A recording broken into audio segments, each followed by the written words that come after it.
Thank you. I rise in opposition to the Ukrainian supplemental bill. $40 billion, but there's no baby formula for American mothers and babies. An unknown amount of money to the CIA in the Ukraine supplemental bill, but there's no formula for American babies and mothers. Unknown. $54 million in COVID spending in Ukraine, but there's no formula for American babies and mothers. $900 million for nonprofits and organizations in Ukraine, but there's no formula for American babies and mothers. $8.7 billion for economic support and funding in Ukraine, but there's no formula for American mothers and babies. Yo. If this is about claiming that it's about saving lives, let's be real, then we would care about war-torn countries like Ethiopia. So that's a bunch of hypocrisy because I never hear Ethiopia brought up here. Totally ignoring, completely ignoring our own border crisis, our own baby formula crisis, and brutal inflation, skyrocketing gas prices that no one can afford, but $40 billion for Ukraine? Stop funding regime change and money laundering scams and U.S. politician cover-ups of their crimes in countries like Ukraine. The American people do not support paying for constant U.S. involvement in foreign affairs while our own government fails our own country. Let me remind everyone here, we swore an oath to uphold and defend the Constitution of the United States of America and our borders. We should be paying attention to our country right now. I yield back. Thank you. God bless you.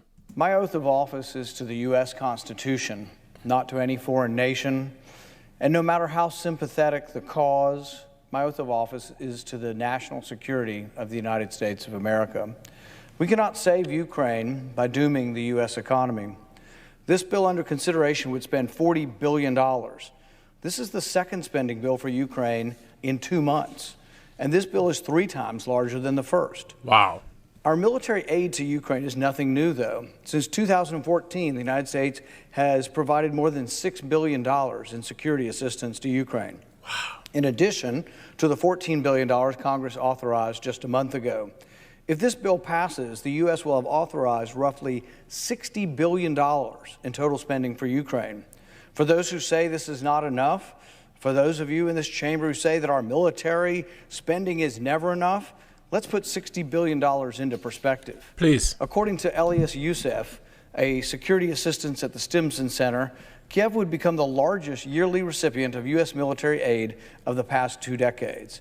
Except for the top 5 countries, $60 billion is more than every other country in the world spends on their entire military expenditures. If this gift to Ukraine passes, our total aid to Ukraine will almost equal the entire military budget of Russia. And it's not as if we have that money lying around. We will have to borrow that money from China to send it to Ukraine. This government is out of control, bro. And you don't even have the money. Yo, I don't have the money, so we're gonna have to borrow the money from China to send it to Ukraine. Are you serious? And the lady there was correct. I just Googled this. This is from ABC News. This was posted on April 20th, 2022. Report, hunger kills hundreds of kids in Ethiopia. It says here at least 1,900 children under 5 have died from malnutrition in Ethiopia. So if this was about saving life, how come nobody care about this? 900 million for non-profit organization in Ukraine. Non-profit organization, they are in war. Non-profit organization needs 900 million. And bro, you don't have the money. So you're borrowing from China to send it to Ukraine. What about the gas price here? What about the homeless? What about, hey, Democrat, what about your student loan? I thought the White House said, $10,000 was going to be forgiven. What about your student loan? You don't care about student loan anymore? All right, cool. What about the mother and no baby formula? What about inflation? I heard the other day it was a 30, 40-year high, but nobody cares. Hey, God bless Rand Paul and Marjorie Taylor Greene. Thank you for the job that you are doing. Hey, let me know what you think about this. God bless you.